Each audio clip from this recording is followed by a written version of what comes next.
What are the best colors for higher conversions when it comes to links and buttons on the web? If you've ever wondered about the answer to this question, I'm going to reveal it in just a minute, and the answer is going to blow your mind.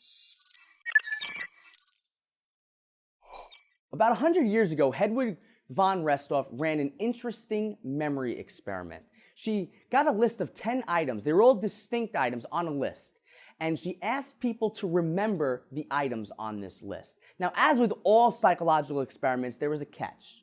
9 of the items on this list were in black ink, and 1 of the items were in blue ink. Now, what do you think happened? When she asked these research participants to recall what they remembered from this list of items, she found that people were more likely to remember the blue item. When you think about it, it makes sense. The blue item stood out from the list of 10 items, so it grabbed more attention. It made an imprint in people's minds, which is why they were able to remember it. Today, we call this the von Restorff effect, or other people actually call it the isolation effect. But check it. Knowing about the von Restorff effect can be a silver bullet for higher conversions. Now let's take this a little deeper. There was another experiment run by Paris Chopra, who's the founder of Visual Website Optimizer. Paris was trying to increase the downloads of his free software on his blog. And here's what he did. He had different layouts of download link text in his sidebar. And in these different layouts, he tried all sorts of things. He had links that were large. He had links that were small. He had links that were black. He had links that were red. And in the end, he found that the red link, the small red link, actually outperformed a larger black link. Why?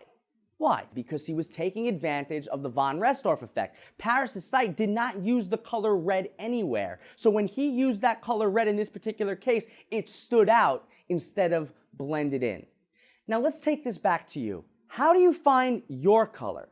Well, you just have to remember this. What stands out gets clicked. What blends in gets ignored. So how can you start implementing this on your web design? Well, you have to look at it like this. Your web design should have 2 types of colors: passive colors and action colors. So passive colors make up your web design. Passive colors make up your brand, your visual appeal. Action colors, on the other hand, that's what people want to click.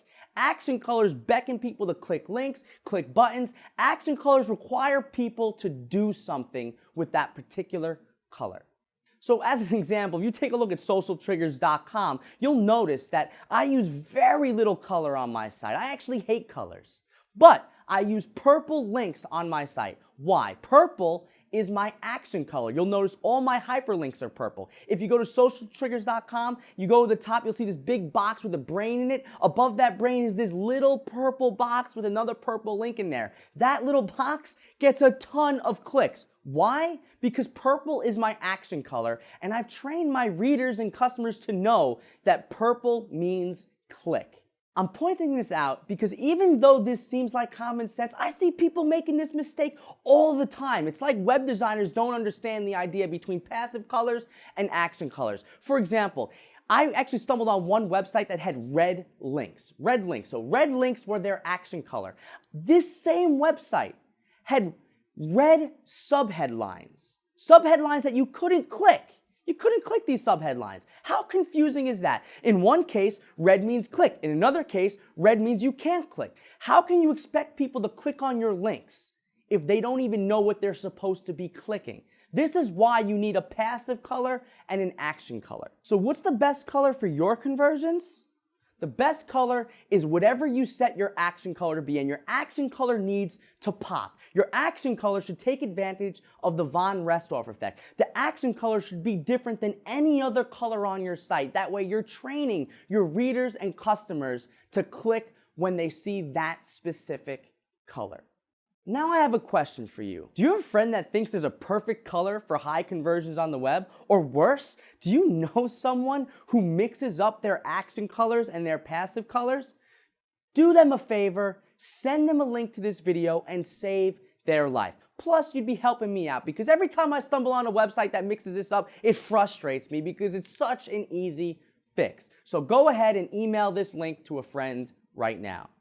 If you're not on the newsletter list, pop over to the homepage at socialtriggers.com and enter your email into the little email sign-up box and press Get Updates. You're not going to regret it. You're going to get more psychology research, split test results, and other insanely practical tips that you can start using to improve your website today. I hope you liked this video, so do me a favor, share it on Twitter, Facebook, Pinterest. You know what? Press like below this video. You know what? Don't just like the video. Slam that like button through your desk. Okay, and if you really like this video, you're going to love the new videos, which is why you should subscribe. How cool is that? Subscribe to this channel to be sure you don't miss out on other Social Triggers videos.